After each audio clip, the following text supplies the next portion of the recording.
വനംവകുപ്പ് നിയോഗിച്ച വണ്ടിയാണ്, മറ്റേ JCB ഉള്ള വണ്ടിയാണ്. ആന പിടിച്ച് കയറാൻ നിൽക്കുന്ന എങ്ങനെ ആന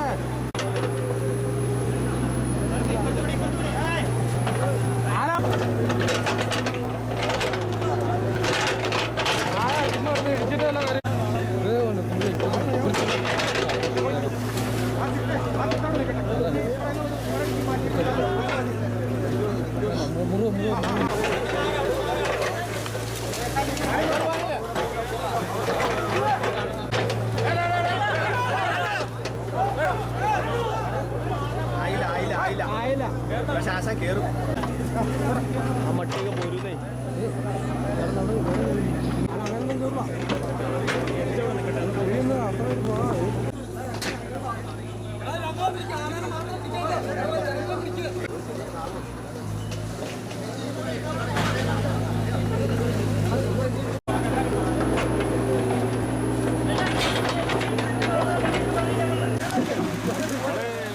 ആരും പിടിക്കില്ലേ എല്ലാവരും.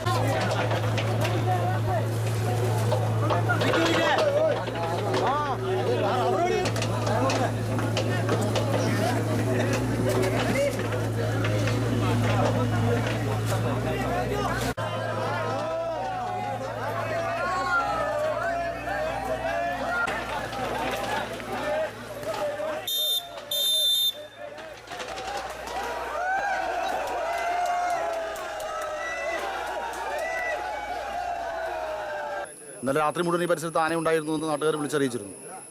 കഴിഞ്ഞ കുറച്ചു കാലമായിട്ട് വന്യമൃഗങ്ങളുടെ, ആനയും മറ്റ് മൃഗങ്ങളുടെ എല്ലാം ശല്യം കാരണം ജീവിതം തന്നെ അസഹ്യമായിരിക്കുക. ഈ നാടിൻ്റെ സമീപപ്രദേശ ചക്കമേട്ടിൽ കഴിഞ്ഞ കുറേ ദിവസങ്ങൾക്ക് മുമ്പ് ഒരു യുവാവിനെ ആന ആക്രമിച്ച് കൊലപ്പെടുത്തിയത്. ഇവിടെ ജനങ്ങളുടെ ജീവിതം ആകെ ദുസ്സഹമായിക്കൊണ്ടിരിക്കുകയാണ്. വനംവകുപ്പ് വളരെ ജാഗ്രത പാലിക്കുകയും ജനങ്ങളെ സംരക്ഷിക്കാനുള്ള നടപടികൾ സ്വീകരിച്ചില്ലെങ്കിൽ അതീവ ഗുരുതരമായ പ്രത്യാഘാതങ്ങൾ വരും ദിവസം ഉണ്ടാകുമോ എന്നാണ് എനിക്ക് തോന്നുന്നത്. ആ ചേച്ചി ഇന്നലെ പറഞ്ഞു ആന രാത്രി വന്നിട്ട് എന്തെങ്കിലും ഒടിച്ചിട്ടുണ്ടോ എന്നൊക്കെ നോക്കാൻ പറഞ്ഞു. അന്നേരം നമുക്ക് നോക്കാമെന്ന് വിചാരിച്ചു. ഞങ്ങൾ അതിൽ കൂടെ ചെന്നപ്പോൾ ചീറ്റി. അന്നേരം ഞങ്ങൾ വിചാരിച്ചു എന്നിവിടെ പന്നി വരാറുണ്ട്, അപ്പോൾ പന്നിയാന്ന് വിചാരിച്ച് ചെന്ന് നോക്കിയപ്പോൾ ആന കിടക്കുക. അത് കഴിഞ്ഞ് എല്ലാവരും വന്നു. കഴിഞ്ഞ രാത്രി ഞങ്ങളുടെ പറമ്പിൽ വന്ന ആനയത് 8 എണ്ണം ഉണ്ടായിരുന്നു. ആ ആനയാണ് ഞങ്ങൾ ഓടിച്ചപ്പോഴാണ് ഇങ്ങോട്ട് വന്നത്.